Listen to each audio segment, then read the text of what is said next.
If I need a friend, would you take my hand?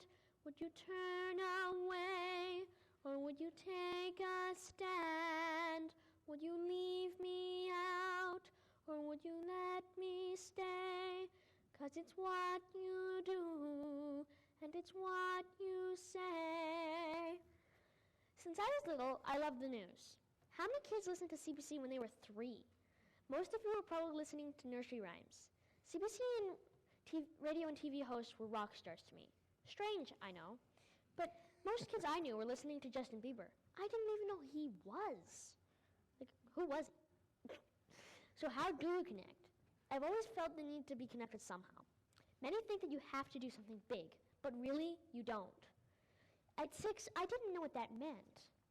Some say I'm a great example of social justice. At 6, I didn't know what that meant. I just knew right and wrong. Social justice probably means something different to me than it does to my friend David. He's the Executive Director of Winnipeg Harvest. Thanks, Atticus. I'm really glad to be here with you. Winnipeg Harvest, you know, we've been working hard for way too long. We take hungry people and surplus food and put them together, and that was the original vision of it. Hungry people and surplus food, putting it together, moving food forward. Lots of work to do. Now, that's social justice. When he co-founded Winnipeg Harvest, I don't think he would have imagined the need in the city. I think social justice means that there is right and wrong in the world, and we should all strive to do something about the wrong. I don't pity or feel sorry for people. David can tell you they sometimes have to teach that. I don't understand. I don't have the right to pity others, but I do have an obligation as a human of this planet to do something about the wrongs I see. Wrongs.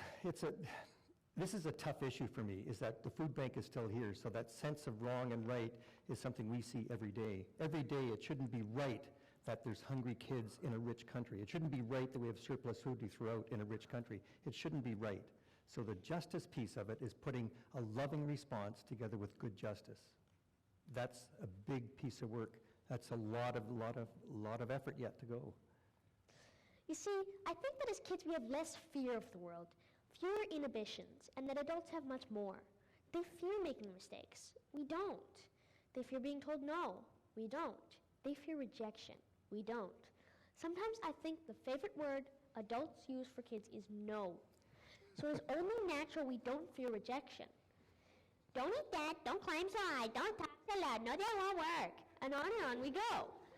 So when it comes to making change and connecting, where would the world be without dreamers? As kids, we dream a lot of what we want to be, of where we want to go. So really, who are the smart ones here? Sometimes I don't always think it's the adults. I'm not saying I'm the biggest dreamer, but I do have many thoughts that I let grow and filter in my mind. Now don't get me wrong, I am told no a lot, and sometimes I don't agree. Sometimes I should be told no. But I'm also told, let's explore that a lot as well. And I think that is because I keep speaking up, or as my parents say, I keep pestering until my voice is heard. I dare to dream. I dare to question the world around me. Sometimes I am told I question too much. How is that possible?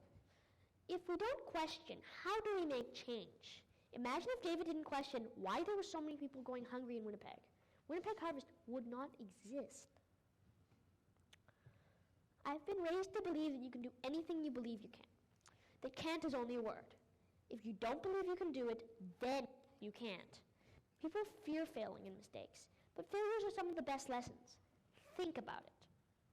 How many times does a small child fall down before they learn to walk? If they had not learned from those failed attempts, then they would have never gotten back up and learned to walk in the first place. You don't have to make a huge difference. You just have to make one. When I was 6 and the earthquake in Haiti happened, I kept my parents awake for 3 nights. They don't like missing sleep, and they probably should have picked a better time. But they heard me, and I'm not sure if it was just so they could get a good night's sleep. Anyone who knows me will tell you I am determined and stubborn. Right, David? Lovingly stubborn. My mom suggested I go talk to my local church, and I did. I made my first speech to the congregation at 6 years old. I started making little boxes of candy to sell, had yard sales and sold my toys, and sat on our street with lemonade stands. I raised over $1,000. Really, in the whole scheme of things, did I make a huge difference to the relief fund in Haiti? No, but I felt like I was contributing. In my mind, I was raising enough money to build water pipes and fix the water problems of Haiti. Big dreams. I was not, of course, but I was never told my effort was not important. Something as simple as serving a meal to someone with a smile can make a change in the world. For many years, I helped my mom cook supper for our elderly neighbor and deliver it to her, often sitting with her while she ate so she did not eat alone.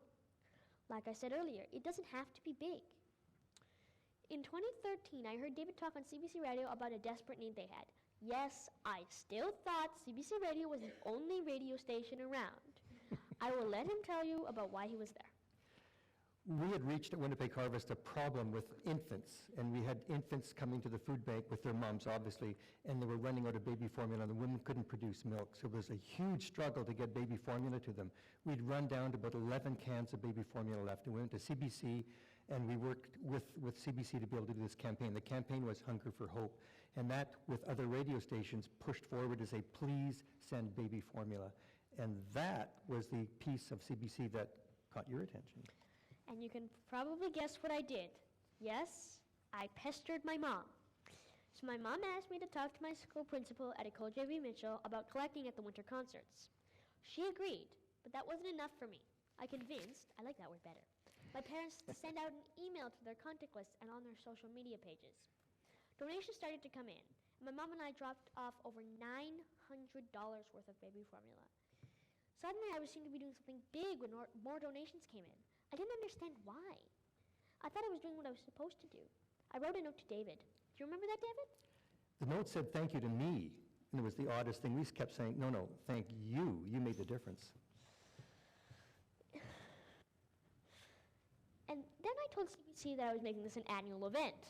You should have seen the look on my mom's face. I neglected to tell her that part. But she always told me I can do anything I believed I can.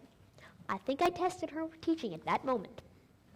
As a result, David asked me to come meet him and made me volunteer of the month for that winter of that 2014. I began to understand that my impact was larger than I thought. That Winnipeg Harvest was a huge organization, and that I was welcome. I will let David talk about when we first met and his impressions. Try and be nice, David. Your mom's here, I have to be.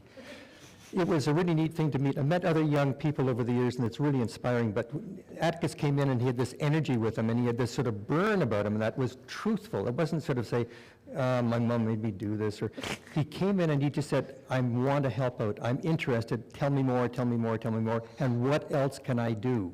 It was more than just one by that point in time, because he had a lot of people with him. Yeah, and there was one funny moment when I got there. It's like, hi, David! And my mom's like, no, Mr. Northcott to you. and then David was like, aw. So, It's David now. Yeah, it's David. I just call him David now because it's just like casual. Like, it's not a business relationship. We're friends. Okay, now back on topic. My teachers and friends were all game for what I was doing, especially my principal. She called my visits to Winnipeg Harvest field trips and didn't mark me from absent from school because she said I was learning. She also helped get a group at school involved called the Global Citizens. We proposed to parent council that Winnipeg Harvest be one of the charities that our school supported, and they agreed. Can you see it? Can you see how my one small action grew and grew? It surprised me. It felt good. It felt like my voice had power. I knew I wasn't in charge of the world, not that kind of power. But I knew I could have a place in my world. I could make a difference. Social justice became something very real to me. I was welcomed into Winnipeg Harvest, and I felt like I belonged. I had found my place. I knew my purpose. One tin of baby formula is on average $28, almost $30. Babies can use 3 to 4 tins a week. I've known families that water it down to make it stretch. There are babies in this city who don't have enough to eat. How is it that we can live in a city where this is happening and not know? No baby should ever go hungry. Bingo. I think that's the challenge we've got. And once you believe that no one should go hungry, not the whole community, but no one baby should go hungry, then the action becomes significantly different. And we're able to deal with 1,600 infants a month moving baby formula. We've made promises to move baby formula, and we're doing that because of the action of one person here, too. Remember I said I announced I was making this an annual event? I didn't forget. I began to gear up in the fall of 2014 and reminded my mom of that. So again, the Global Citizens Group at Ecole J.B. Mitchell School started fundraising. I got the attention of Walt Morris, and he asked to meet me. He asked how much I wanted to raise, and I told him I wanted to add a zero every year. I had raised $1,500 in my first try. That would amount to $15,000. Wide-eyed, he told me that while it was good to have goals, but that might be too big. Let's aim for $3,000. In the end, with 11 locations taking donations, we blew that $3,000 out of the water and raised $10,000, including a $1,000 donation from CN. Remember, one small action. So how did I connect to my community? I dreamt it. I believed in myself and the power of one. Others like my principal, Walt Morris, CN, and David here today, believed in me and heard my one voice. I was listened to as if I had value. I was not treated as a child, but as someone who had something that was worth listening to. That would be my message to all the adults, to listen to the children. Hear them, and I mean really hear them. Let them explore the possibilities. To the kids, I say, don't be afraid to have a voice. If you're not heard the first time, don't give up. Keep trying. You can make a difference. If the first adult doesn't hear you, find another. Pester, in other words. So nothing is too small, and sometimes, just sometimes, we are given a chance to move our dream forward in ways we never thought. Follow that path. Take it where it leads you. David helped start Winnipeg Harvest, and I bet he never thought it would be this big. Or this long. You're right. 30 years later, we're struggling like crazy. We're doing the best we can, and it's not the food bank is not big. It's the issue of hunger and poverty, the separation between rich and poor is too big. And I think the challenge we've got now is to say to you folks and to Atticus, we need more help. Yeah, and some interesting things is that they actually thought it would close within 5 years. Believe it or not, it's now 30 years old. So actually, in the words of Chris Albee, David's, executive assistant, she said, while it's cause for celebration, it's a cause for concern, which is a pretty good quote, actually, because it states that we need them, but they really shouldn't be here. One of my heroes is Malala Yousafzai. Her dad is a great supporter of her cause. I'm sure many of you have heard of her. At 14, she nearly died for believing girls should have an education. Imagine not being able to go to school because you are a girl. Imagine living in such a wealthy country as ours and not having food to feed your baby. All I can say is that both are pretty much equally wrong.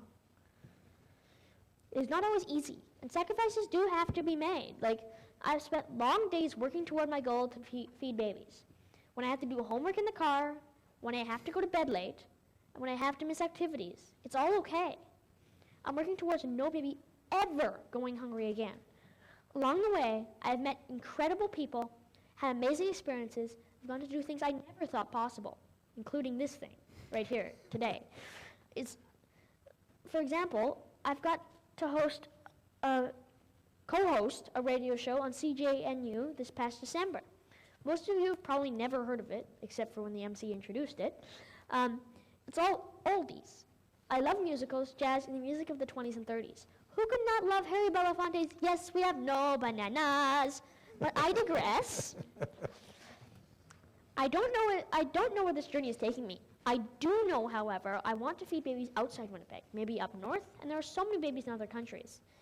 All I know is that no baby should ever go hungry, no matter where or how they live. I am working on a website and a blog. I'm forming a committee to help. Join me. I'm dreaming big, and I believe. I ask you to believe with me. Connection starts with one. I am one voice. I am one person. But I am many voices. I am many people. I am connected. Are you? It starts with one voice breaking through, and before you know, a crowd will grow and stand along with you, can change the world and share the sun. The power of one, with the strength to be brave. When you stand up to wrong, there's a life you can save. It starts with one voice that opens the gate. If we just make the choice, we can end all the hate.